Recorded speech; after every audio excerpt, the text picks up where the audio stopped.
teman-teman. Yeay. Balik lagi di Dikdok Diskusi Karo Dokter episode 147. Oke. Dan tadi kita udah live di jam 5 sore sama Dokter Syalendra. Malam hari ini setengah 10 malam banget. Kita akan nemenin teman-teman yang lagi bobo, yang persiapan mau tidur. Kita akan ngobrol sama Dokter Paulus Wisnu Kunchoromurti, atau kita biasa kenal dengan spesialis paru gitu ya. Nah, kenapa hari ini kayak kok banyak banget ya live hari ini? Karena ini darurat banget, banyak banget yang DM-in tanya, tolong dong dibahas soal polusi udara. Ini sebenarnya sekarang update-annya gimana? Dan karena itu kita mau ngobrol langsung sama Dr. Paulus Kunchoromurti, spesialis paru, untuk kita tahu nih sebenarnya update-an polusi udara tuh sekarang gimana sih? Oke deh ya, kalau gitu aku undang dulu deh Dr. Paulusnya.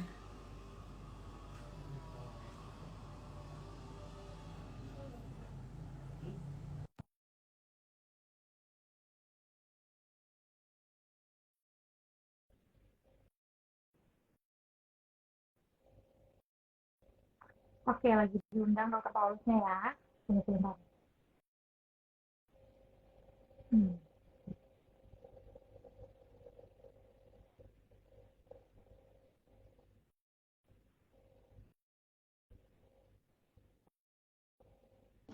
Oke, malam dokter. Malam, Mbak. Oke, lagi di mobil. Ya, habis praktek deh. Oh. Masih pakai jas. Hai dokter, selamat malam. Selamat datang Selamat kembali. malam. Iya. Oke, teman-teman, by the way, aku kasih bocoran dikit ya. Jadi dokter Paulus ini baru banget praktek tadi dari jam 5 sampai jam 9 kalau nggak salah. Iya. Dan kemarin ini baru masih selebrasi karena putrinya baru ulang tahun ya dok ya. Happy birthday buat Ilona Iya. ya dok. Terima Iya kasih. udah jadi ayah. Iya. Tahu. Kayaknya harusnya makan bareng gitu ya. Tapi dokter Iya. Paulus sempetin sebentar update doang untuk polusi udara, ngobrol sama kita. Dokter silahkan, kita mau kenalan lagi sama dokter Paulus. Siapa tahu ada berita terbaru nih, tambahan praktek yang saya nggak tahu, monggo dokter. Ya, ini nyapanya gimana? Sahabat Sahabat TikTok ya? dok ya. Ya, selamat malam sahabat TikTok yang menyimak live Instagram malam ini. Saya Dokter Paru, Dokter Paulus Wisnu Kunchoromurti. Prakteknya di Siloam, Yogyakarta itu setiap sore ya. Senin, Rabu, Kamis, Jumat, Sabtu. Sore, kalau pagi harinya di RSUD Wonosari, setiap pagi setiap hari di Poli Paru ya. Oke, itu teman-teman, Wonosari itu kalau tahu itu jauh banget ya, jauh banget dari Jogja. Maksudnya dari kotanya, saya aja dulu heran, dokter Paulus kayaknya kuat banget gitu ya, bolak-balik ke rumah di Wonosari, praktek di Jogja gitu. Tapi semoga sehat-sehat ya dok ya, di jalan aman-aman, kita hati-hati nanti kalau Ya, praktek. amin amin. Nah, dan ini sebelum dia pulang, kita curi dikit waktunya, kita ngobrol bentar dokter.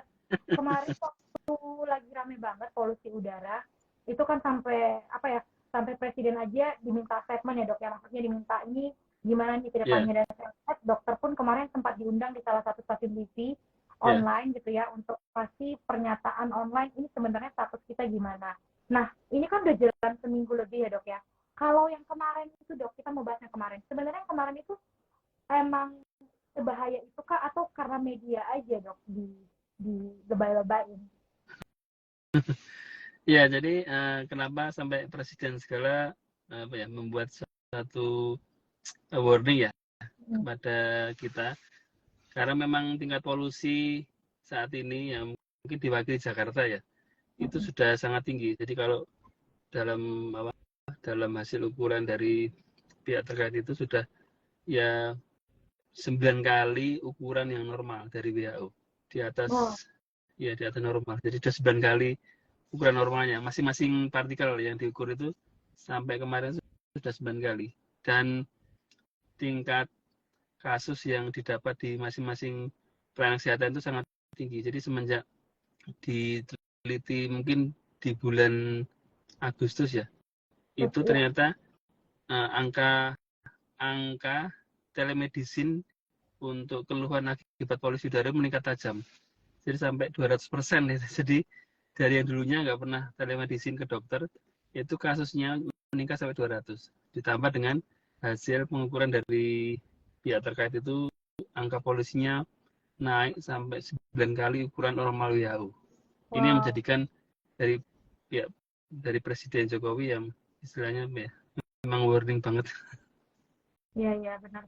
Nah ini kan jelas ya dok ya, kita jadi tahu, maksudnya kadang kan ada teman-teman yang mengira kayak oh ini paling cuma dilebay-lebayin aja nih beritanya, tapi ada berita yang mengatakan kayak orang tua udah panik gitu ya, warga juga udah panik, ini pekerja-pekerja yang udah panik. Oke, berarti faktanya sendiri dari dokter Paulus tadi sampaikan angkanya 9 kali lebih tinggi daripada angka Normal. standarnya WHO tadi ya, Yeah, normal yeah, ya, menurut WHO. Terus yeah. juga, nah pertanyaan lagi saya dok, karena saya kan lagi di Jakarta nih, dokter kan di Jogja. Nah, setahu saya kemarin ini adalah polusi udara darurat di Jakarta. Apakah benar hanya di Jakarta atau ada beberapa wilayah lain selain Jakarta yang lagi diamati sebenarnya?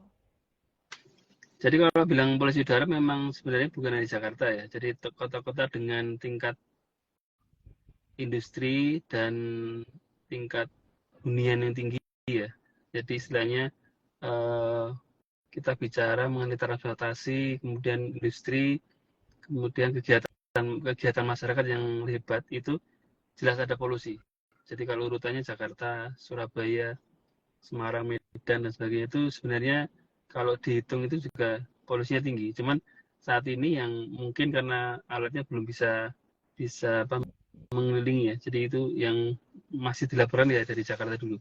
Tapi kalau dari survei sementara, dari pengamatan dari beberapa pihak ini memang angka polusinya tinggi. Jadi terutama di kota-kota besar ya, kota-kota besar yang dimana roda industri itu sangat berjalan kencang ya. Iya. Dan tingkat kepadatan penduduk tinggi itu dimungkinkan polusinya juga tinggi. Iya benar. Ya warga Jakarta sih ada senangnya sedikit ya dok ya, apalagi kalau pekerja kan ada isu saran kalau di WFH-in gitu ya. Tapi anak gitu ya yang udah disekolahin anaknya mahal-mahal di Jakarta nggak setuju karena orang tuanya mikir wah udah disekolahin mahal-mahal masa ya lagi kan, percuma dong gue bayar sekolah mahal-mahal gitu. Tapi ini masih pro kontra sih dok. Nah lagi dok, dokter boleh kasih kita informasi lain lagi, polusi udara tuh just ini aja dok informasi, sebenarnya angka normalnya itu berapa sih dok, biar kita nih tahu, kayaknya saya aja nggak tahu dok berapa. Ya, jadi kan partikel udara itu kan yang termasuk polusi kan banyak ya, Mbak. Ada gas golongan SO, golongan NO, CO dan sebagainya. Kemudian ada lagi yang dia dilabeli partikel 2,5 dan 10. Artinya partikel ini sangat kecil. Jadi ada yang hanya di bawah 10, ada yang 2,5. Yang masuk paru itu yang 2,5. Nah, ini masing-masing punya standar dari Kementerian itu punya namanya indeks standar pengeluaran pencemaran udara. Jadi indeks standar itu mulai dari 50, di bawah 50, 100, 100, 200, 200, 300, dan paling tinggi itu 300 lebih kalau indeksnya ya. Nah ini masing-masing di-convert ke masing-masing gas itu masing-masing berbeda. Jadi kalau contoh ya, semakin tinggi indeksnya itu semakin berat polusinya. Jadi kalau memakai indeksnya ya berarti di atas 300 itu paling berat.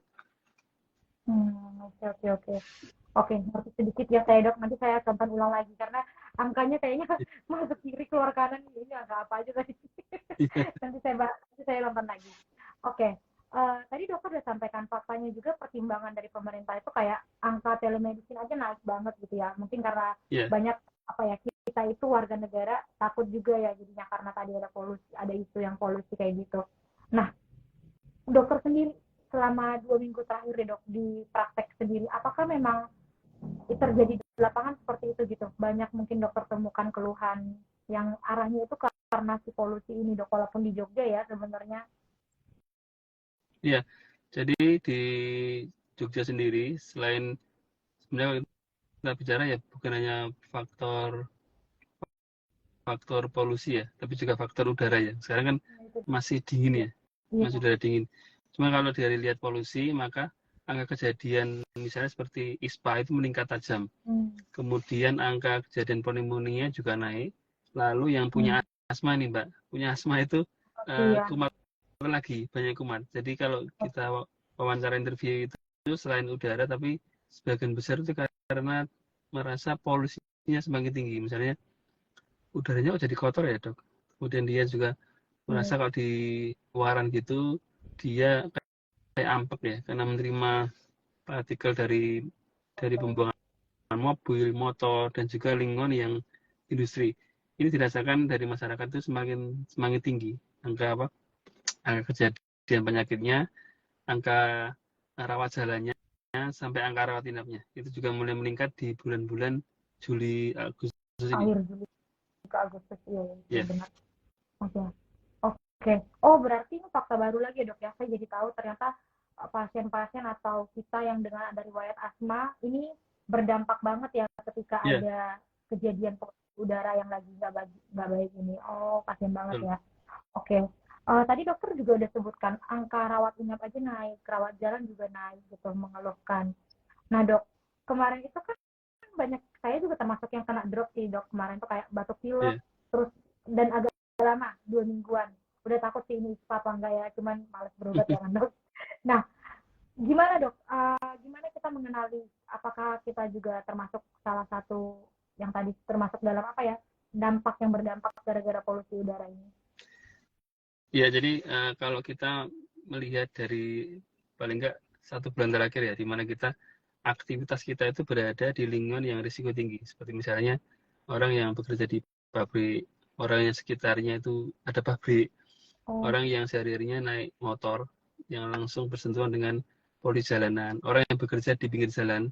Nah, kalau dalam sebulan ini lalu mulai merasakan gejala batuk, pilek, nyeri tenggorokan, demam, nah itu berarti kemungkinan besar itu pemicunya karena polusi ini yang meningkat selama 2 bulan terakhir ini.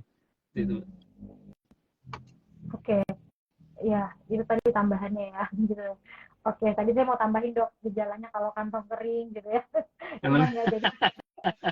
Karena mau air bulan nih dok, jadi kantongnya pada kering semua. Jadi untung dokter nggak tambahin, kalau nggak jadi sakit ya.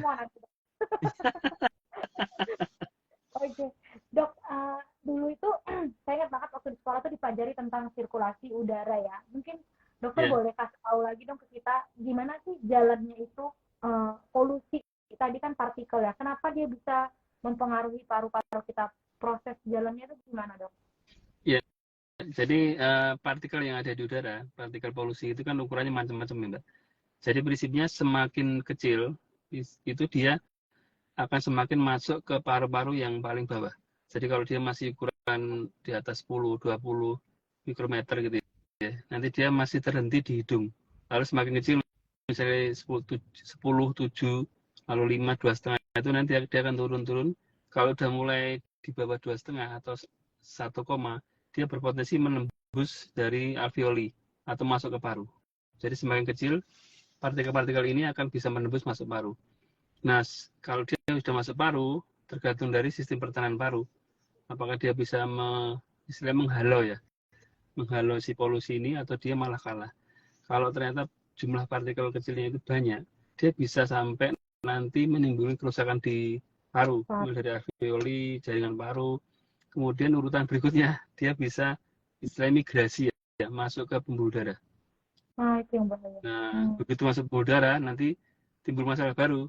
Kalau dia polusi ini berjalan masif artinya tiap hari sampai berbulan-bulan, bertahun-tahun, nanti yang masuk ke pembuluh darah ini akan semakin banyak, kemudian menimbulkan yang namanya gangguan dinding pembuluh darah atau endotel. Nah, kalau ini gangguan endotel ini berlangsung terus, nanti menimbulkan plak. Plak ini nanti urutannya menjadi seperti emboli ya Mbak, atau trombus, nanti yang mengganggu aliran darah. Jadi nanti banyak sekali masalah, mulai gangguan jantung, gangguan pembuluh darah, ke arah saraf, seperti misalnya ke arah kemungkinan stroke, kemudian gangguan misalnya mulai hipertensi, akhirnya ujungnya kalau hipertensinya lama bisa menimbulkan gangguan jantung, nanti menimbulkan kadar lemak yang semakin tinggi. Jadi kondisi ini akan bergabung dengan faktor lainnya, menjadikan berbagai masalah dan penyakit-penyakit yang lama. Jadi bukan hanya penyakit paru, misalnya penyakit PPOK atau bronkitis atau ispa, tapi juga menimbulkan ternyata dampak jangka lamanya itu sampai bisa menimbulkan penyakit-penyakit seperti metabolik seperti gula, hipertensi, kolesterol, dan akhirnya penyakit jantung, termasuk juga stroke kalau dalam jangka waktu lama. Jadi si partikel kecil ini ternyata mempunyai dampak kerusakan yang besar. Tapi sekali lagi jumlahnya harus banyak dan jangka lama. Jadi tidak bisa misalnya sehari tidak bisa. Tapi yang jangka lama misalnya orang yang berada di lingkungan yang berpolusi itu misalnya 5 tahun, 10 tahun. Nah ini nanti itu salah satu dampaknya tadi berbagai penyakit bukan hanya di paru tapi juga di jantung dan sebagainya. Oke. Wah, ini fakta lagi. Tadi dokter bilang ada ukuran-ukurannya ya, secara logika ya, Dok ya. Semakin kecil ukurannya dia bisa masuk ke bagian kelompok bawah ya. Saya jadi tahu, Dok. Dulu kita IPA lupa itu pelajarannya. Oke. Wah, ini enak nih kalau Dokter Paulus jelasin nih. Ringkas, logis, kita bisa ngerti pasti. Lagi, Dok. Berarti tadi kalau untuk orang tua ya, Dok, dari penjelasan dokter tadi berbahaya dong situasi yang kayak gini. Karena kan rata-rata orang tua pasti ada riwayat sakit lainnya, Dok ya. Kita harus ngapain ya, Dok, kalau untuk orang tua yang masih punya aktivitas di luar rumah ini? Sarannya sebenarnya untuk orang tua dulu, Dok, misalnya. Ya, jadi kalau yang rentan terhadap gangguan karena polusi ini yang paling sering ya, Mbak, itu urutannya pertama lansia ya. Lansia, kemudian intinya adalah orang-orang yang dengan kondisi imun yang bisa turun, jadi tidak stabil atau masih belum stabil, misalnya seperti lansia, kemudian balita, kemudian ibu hamil, kemudian yang berikutnya adalah orang-orang dengan komorbid yang banyak dan tidak terkontrol. Nah, kenapa ibu hamil dimasukkan kelompok rentan polusi? Karena seperti kita ketahui bahwa ibu hamil ini terjadi perubahan hormonal. Nah, pada saat perubahan hormonal, apabila tidak dikawal dengan kontrol rutin, atau tidak misalnya gaya hidupnya tidak bagus ini ya, maka dia berpotensi imunnya menjadi tidak stabil. Kalau sudah nggak stabil, maka dia masuk pada golongan risiko tinggi, RISTI ya, risiko tinggi terhadap polusi yang nanti menjadi penyakit. Nah, termasuk misalnya lansia. Lansia ini juga dengan balita juga mempunyai imun yang satunya sudah nggak begitu stabil, kalau balita belum stabil karena masih kecil. Lalu berikutnya adalah orang-orang dengan penyakit komorbid yang banyak dan tidak terkontrol. Seperti misalnya orang dengan penyakit stroke, penyakit jantung, gagal ginjal, DM ini, gula itu yang tidak rutin kontrol ya. Misalnya pengobatannya tidak bagus, ini nanti menjadi peringatan keras. Karena nanti kalau terjadi polusi, dia bisa penyakit komorbidnya menjadi tambah jelek atau plus tambahan penyakit baru, misalnya tadinya penyakit jantung tambahan penyakit PPOK atau nanti jadi kanker paru dan sebagainya. Jadi ada bonus tambahannya ini kalau penyakit yang tidak terkontrol dengan dokter itu. Oke. Kalau bonusnya kayak gitu nggak mau sih, Dok, orang-orang dapat bonus. Maunya yang lain ya, Mbak? Iya. Oke. Teman-teman boleh kasih pertanyaan, ini kita cuma sebentar karena saya tahu Dokter Paulus rumahnya jauh, harus pulang ya, ketemu keluarga dulu. Kita ada pertanyaan, Dok, dari teman saya, mana ya? Oke, dari Renaldo Daniel T. Dok, jika menghirup udara polusi terus-menerus, kebetulan saya tinggal di Jakarta, untuk bahaya jangka panjangnya apa ya, Dok ya? Dan minta arahannya, Dok, untuk tinggal di sini, apa yang harus dilakukan, Dok? Ini WFH gitu, Dokter Paulus. Iya, kalau WFH saya nggak etis nambah jawabnya, ya kan nggak mungkin. Ya, jadi kalau polusi berlangsung terus-menerus, jadi nanti dampak yang bisa terjadi pertama adalah iritasi dari saluran nafas. Jadi saluran nafasnya dari mulai hidung, tenggorokan, bronkus sampai parunya mengalami iritasi. Kemudian juga rentan terjadi ISPA berulang. Kemudian urutannya ada pneumonia, kemudian beberapa yang polusi tinggi itu karena iritasi dan saluran nafasnya menjadi tidak bagus, itu gampang terjadi infeksi TBC. Waduh. Kemudian berikutnya adalah kalau jangka panjangnya, kalau ini tidak di-manage dengan baik, angka kejadian PPOK ya Mbak, penyakit paru obstruktif kronis ini meningkat. Kemudian juga tadi seperti di Jepang, asma, yang punya asma sebelumnya nanti sering kambuh dengan adanya polusi. Lalu yang berikutnya yang jangka panjang sekali, partikel-partikel yang masuk ke pembuluh darah ini ini bisa menginjus atau bisa memicu terjadinya mutasi sel. Mutasi sel paru dan akhirnya ujungnya menjadi kanker paru. Tapi ini terjadinya lama ya, dan ini memang individual ya, tidak bisa semua orang yang terkena polusi otomatis jadi kanker paru, tidak. Tapi dalam penelitian itu polusi yang terutama yang partikel kecil ya, yang bisa masuk ke paru yang ukuran kecil 2,5 itu dia banyak ditemukan pada orang yang akhirnya menjadi kanker paru. Ini akibat jangka panjangnya dan individual. Nah, kalau bicara mengenai apa yang harus dilakukan ya berarti pertama pemakaian alat pelindung diri atau APD. Yang ini ya kemungkinan yang paling bisa dilakukan pertama adalah pemakaian masker. Ya. Pemakaian masker ini menjadi salah satu APD atau alat pelindung diri yang bisa dilakukan. Jadi masker yang dulunya kemarin adalah untuk kita pakai saat COVID, ini sekarang bisa dipakai lagi sebagai sarana pelindung diri kita terhadap polusi. Nah, kalau bicara masker ya otomatis semakin bagus maskernya, seperti kalau kita bicara N95 ya, itu menduduki posisi terbaik dalam rangka dia memfiltrasi ya, menyaring atau menyaring terhadap debunya. Itu paling tinggi memang N95. Nanti urutannya ada KN95 dan sebagainya. Kalau masker kain dia di urutan terbawah dalam filtrasi. Tapi kalau kita memang aktivitasnya sering banget ya, kita bisa mungkin memakai masker double boleh atau sering-sering diganti ya, seperti itu. Nah, bagi yang memang bekerja di lingkungan industri memang ya ini susahnya kan kalau menghilangkan bener kan nggak bisa ya. Kalau WFA juga akan dibatasi dalam hal manajemen. Dan terutama jangan lupa adalah gaya hidup yang bagus ya Mbak. Jadi kalau kita bicara pencegahan itu jangan lupa adalah gaya hidup. Gaya hidup yang bagus yang meliputi kan gaya hidup itu adalah pondasi kita ya, pilar kita membangun imun yang bagus. Sebagus kita misalnya pakai masker yang paling tebal pun kalau imun kitanya kurang stabil, ya sebenarnya kurang lengkap. Ini adalah harus diingat pola makannya, istirahatnya, tidak merokok, seperti itu. Dengar ya, tidak merokok. Iya. Oke.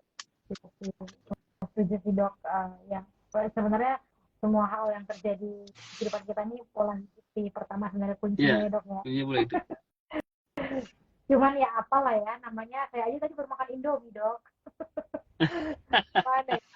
Ya Indomie boleh, tapi ya sesekali aja. Sekali sehari. Oke, semoga menjawab ya, Sari ya. Oke, ini saya balik lagi dulu ke COVID dok. Ini gimana nih dari NeuroMotion? Dok, apakah penggunaan air purifier efektif mengatasi polusi? Mungkin di rumah kali maksudnya ya, atau di mobil atau di mana penggunaannya? Ya, jadi air purifier itu bagus. Jadi itu termasuk dalam mekanisme pelindungan dengan pengaturan ruangan ya. Jadi selain tadi gaya hidup dan juga pakai masker, salah satu tindakan yang bisa kita lakukan itu dalam hal pencegahan polusi dengan pengaturan ruangan, seperti ventilasi harus bagus. Jadi prinsipnya udara harus bisa masuk keluar dalam satu ruangan dalam satu hari. Misalnya dia memakai AC ya berarti satu hari itu harus ada waktu di mana udara itu bisa masuk keluar. Misalnya pagi dimatikan dulu, dibuka semuanya jendela, termasuk yang bermobil ini juga ventilasi harus bagus. Kedua, pemakaian air purifier ini membantu menjernihkan ruangan yang berpotensi partikel polusinya halus-halus. Jadi ukuran yang kecil-kecil. Nah, bagaimana dengan ukurannya harus disesuaikan. Kalau misalnya dia ukuran yang digantung di leher itu ya, itu otomatis dia hanya mengsterilkan yang area kecil. Tidak bisa yang satu kamar. Kalau kamar berarti dia pakai yang memang disediakan kamar. Ada lagi yang memang ukuran besar seperti koper itu, dia akan membantu dalam ruangan yang lebih besar. Jadi ya disesuaikan ruangannya. Tapi kalau bisa membantu ya sangat membantu. Jadi misalnya juga dengan maintenance ya, maintenance misalnya AC itu harus di maintenance. Bagi yang perkantoran yang mempunyai AC saluran udara itu harus dicek, saluran udara dicek, AC di maintenance, kemudian ruang tempat duduk yang perlu di apa ya, seperti apa, di vakum ya. Itu contohnya itu harus dilakukan itu, karena debu-debu kecil itu kadang juga nempelnya itu bisa di itu di tempat-tempat rumah tangga yang seperti tempat duduk dan sebagainya.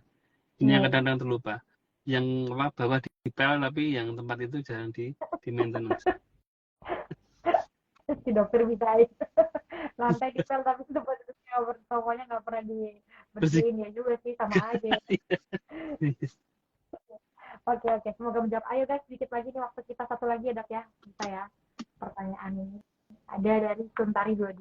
Dok, gimana cara mencegah ISPA saat kita berada di kota yang sering terjadi kebakaran hutan seperti Riau? Wow, ini menarik sih. Ya, jadi kalau seperti yang terjadi di Kalimantan itu ya, atau dulu saat kebakaran itu memang itu benar-benar darurat ya, karena waktu itu masker pun kadang-kadang tidak bisa mencegah dampaknya. Jadi saat itu memang ya mungkin satu-satunya ya harus pergi dari situ. Cuman kan bagi yang bertempat tinggal di situ kan memang satu tantangan ya, satu kondisi yang harus diperhatikan, manakala dia harus tinggal di situ, harus menghadapi kondisi kebakaran yang dia tidak bisa hilang dalam sekejap. Itu kan menghilangkannya dampak itu lama banget kalau kebakaran itu. Nah, yang dampaknya juga sangat tinggi, jadi seperti kejadian ISPA, pneumonia itu sangat tinggi di kawasan waktu itu kebakaran. Nah, usaha yang dilakukan ya bagi yang punya penyakit asma ya, enggak sih, ya misalnya nggak ada sakit asma, dia nanya tadi kayak mencegah ISPA supaya nggak kena ISPA di lingkungan yang kalau mencegah penyakit ISPA dan sebagainya ya tadi utamanya ya mengurangi paparan itu bisa dengan menghindar atau dengan pemakaian APD masker bisa disesuaikan yang semakin dia kualifikasi bagus, semakin bagus untuk memfiltrasi. Kemudian jangan lupa sering diganti maskernya, jangan sehari satu ya. Kalau bisa sering diganti, kemudian ada yang ngirit itu dipakai seharian atau 2 hari itu kan sebenarnya nggak bagus ya. Kemudian jangan lupa tadi yang seperti ruangan di maintenance ya, ventilasi harus bagus. Kemudian kalau ventilasi kendalanya kalau memang di luarnya itu debu, itu juga kita nggak bisa melakukan buka tutup itu jendela ya Mbak. Nah kemudian maksimal yang kita bisa lakukan yaitu dengan gaya hidup yang bagus. Kemudian kalau terpaksa keluar dari rumah ya berarti alat pelindungnya ya. Jadi selain masker itu kan kita juga harus menutupi yang lainnya seperti mata dan sebagainya. Karena polusi itu juga kadang juga tidak hanya menyerang paru tapi juga misalnya bisa mengiritasi mata, bahkan mengiritasi kulit juga bisa. Jadi kalau bisa ya mungkin pakai kacamata, pakai jaket, pakai topi, seperti itu. Wah, ini pakai kacamata guys, silakan, banyak kok kacamata lucu-lucu sekarang di luar sana. Saya lebih menarik dengar itu lagi. Kalau itu saya mau coba pakai kacamata. Oke, semoga menjawab ya. Oke, Dok, terakhir dokter closing deh. Kita tadi belum cerita update-nya. Jadi sekarang terkini mungkin per hari ini atau per kemarin, dokter ada informasi terbaru kah soal polusi ini atau rencana ke depan udah bagaimana dari pemerintah sendiri atau misalnya dari instansi tempat praktek dokter udah gimana nih tindakannya? Ya, jadi kalau melihat dari penambahan mungkin angka berobat atau angka kejadian ISPA yang tinggi ya, juga angka keluhan yang tinggi dari masyarakat bisa melalui telemedicine atau berulangnya kasus sampai harus rawat jalan, harus rawat inap, ini memang menjadi satu perhatian khusus bagi kita ya. Nah dari berbagai pihak termasuk dari kolegium juga dari dari Paru juga ini juga menaruh suatu perhatian khusus ya bagi kasus polusi ini. Nah kita juga menyarankan ya mungkin suatu proposal, suatu saran ya tadi pengolahan misalnya dari uh, para pekerja yang memang berada di lingkungan yang berpolusi tinggi. Itu juga kita menghimbau untuk pemakaian masker, kemudian pengaturan ruangan, kemudian juga arahan untuk check up, misalnya ada pemeriksaan. ya misalnya general check up harus dilakukan rutin. Jadi misalnya mendeteksi kalau mulai terjadi suatu gangguan itu. Kemudian juga ya himbauannya sebenarnya kepada ini ya, yang punya polusi.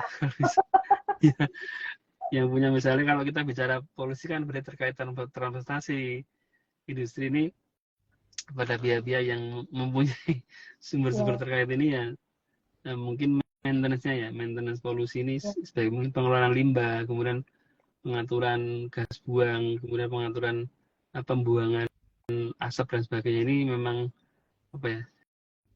mungkin tantangan bagi kita, apakah bisa dengan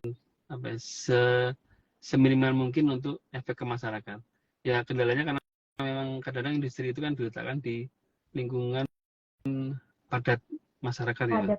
Ya kadang ada yang bisa di lingkungan sendiri, kadang itu bercampur dengan kampung atau mungkin dekat dengan perumahan, dengan kawasan padat. Ini juga kendala kita. Kalau kita bilang memindahkan pabrik kan tidak mungkin ya, susah. Ya mungkin dengan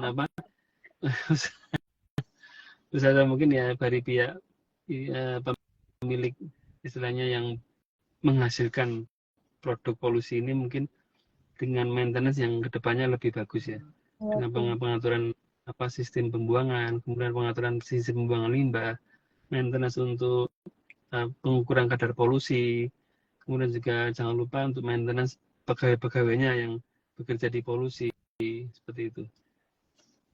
Oke.